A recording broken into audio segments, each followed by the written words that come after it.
Kamusta sa lahat? Maligayang pagdating sa aking channel.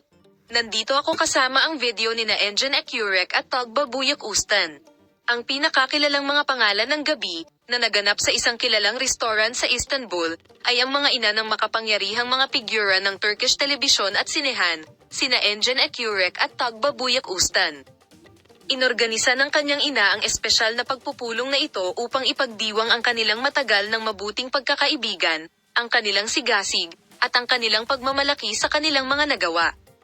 Ang hapunan ay na-hypnotize ang mga bisita sa maingat na inihanda na menu, at ang pag-uusap ng tatlong ina, na kinabibilangan ng mga alaala ng kanilang mga kaibigan at karera, ay nakakuha ng atensyon ng iba pang mga bisita. Lalo na ang ina ni Engin Akyurek na nakangiting ipinahayag ang kanyang kasiyahan sa huling matagumpay na proyekto ng kanyang anak at ang pinakabagong mga pag-unlad sa karera ni Tugba Buyak Ustan.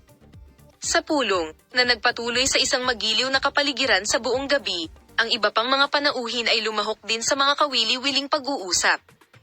Ang mga nangungunang pangalan mula sa mundo ng magazine ay nagpahayag na ang pulong na ito ay isang espesyal na sandali para sa matagumpay na mga pangalan ng Turkish telebisyon at sinehan na magsama-sama.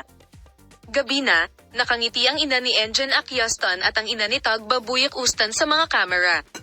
Ang sandaling ito ay nakakuha ng maraming atensyon ng media at mabilis na naging trending topic sa social media. Bilang resulta, ang espesyal na pagpupulong na ito, kung saan nagsama-sama ang mga ina ng pinakamalalaking pangalan ng Turkish telebisyon at mundo ng sinehan, ay naging simbolo ng hindi malilimutang pagkakaibigan, tagumpay at pagmamalaki. Salamat sa lahat ng nanonood ng aking video. Bye-bye!